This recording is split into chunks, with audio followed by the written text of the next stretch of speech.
સમાચાર શહેરના પશ્ચિમ વિસ્તારમાં આવેલ સંતોષનગરના કાચા પાકા દબાણો મહાનગરપાલિકા દ્વારા દૂર કરવામાં આવ્યા હતા. મહાનગરપાલિકા દ્વારા આજરોજ તાંદલજા વિસ્તારના સંતોષનગરમાં દબાણ કરાતા હોય જે દબાણ દૂર કરવામાં આવ્યા તેઓ દબાણ ઉપર બુલડોઝર ફેરવ્યું. કેટલાક દબાણ કરતા હોય પોતાના દબાણો ગેરકાયદેસર રીતે પાકા બનાવ્યા હતા, જેથી ટ્રાફિકની સમસ્યાઓ પણ થતી હતી. સાથે કેટલીક વખત આ દબાણોની અરજીઓ પણ મહાનગરપાલિકામાં કરવામાં આવી હતી, જેથી આજ રોજ દબાણ શાખાની ટીમે જેપી રોડ પોલીસ સ્ટેશનનો સ્ટાફ, જીબીનો સ્ટાફ સાથે રાખી દબાણો દૂર કરવાની કાર્યવાહી હાથ ધરી હતી.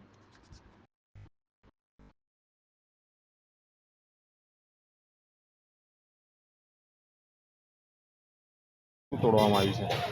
રિલાયન્સ મોલની પાછળ ઓપી રોડ વહીવટી વોર્ડ નંબર 11માં સંતોષનગર મેઇન રોડ તાંદલજા રોડ લાઇનમાં જે લોકો દબાણ કરેલા છે, કમ્પાઉન્ડ વોલ છે, શેડ છે, ટોયલેટ બાથરૂમ છે, પાણીની ટાંકી છે, દુકાનો બનાવી દીધેલી એવી ટોટલ 33 યુનિટ આજરોજ ટીડીઓ વિભાગ, દબાણ શાખા, જેપી પોલીસ સ્ટેશનનો સ્ટાફ, એસઆરપીનો સ્ટાફ અને વોર્ડ નંબર 11નો સ્ટાફ વગેરેને સાથે રાખી અને દબાણ દૂર કરવાની કામગીરી આજે હાથ ધરવામાં આવી છે.